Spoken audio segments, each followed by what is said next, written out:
ಇವತ್ತೊಂದು ಟೇಸ್ಟಿಯಾದ ರೈಸ್ ಬಾತ್ ಮಾಡ್ತೀನಿ. ಕಮ್ಮಿ ಇಂಗ್ರೀಡಿಯೆಂಟ್ಸು, ಸಿಂಪಲ್ಲಾಗಿ ಒಂದು ಟೇಸ್ಟಿಯಾಗಿ ಇರುತ್ತೆ. ಹಾಯ್ ನಮಸ್ತೆ ಎಲ್ಲರಿಗೂ, welcome back to my channel.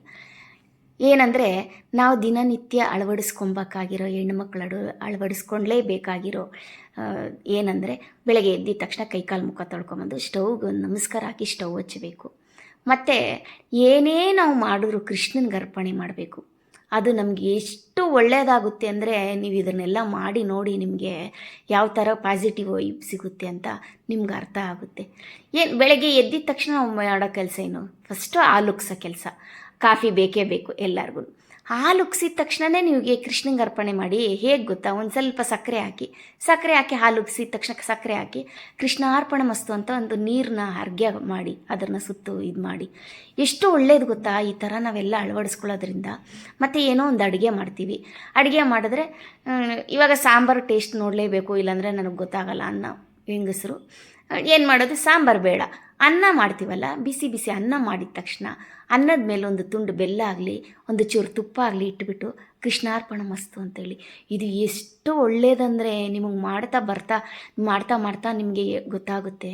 ನಾವು ಸ್ನಾನ ಮಾಡಿಲ್ಲಪ್ಪ, ನಾವು ಮಡಿ ಇಲ್ಲ ಅಂತ ಅಂದ್ಕೊಂಬೇಡಿ. ನಮ್ಮ ಆತ್ಮ ಒಂದು ಶುದ್ಧಿಯಾಗಿದ್ದರೆ ಸಾಕು, ದೇವರಷ್ಟಕ್ಕೆ ತೃಪ್ತನಾಗ್ತಾನೆ.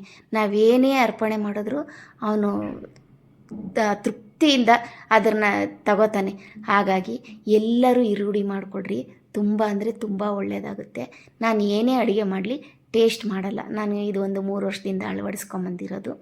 ಆಮೇಲೆ ಲಾಸ್ಟಲ್ಲೇ ನಾನು ಅರ್ಪಣೆ ಮಾಡಿದ್ಮೇಲೆ ನಾನು ಟೇಸ್ಟ್ ನೋಡೋದು.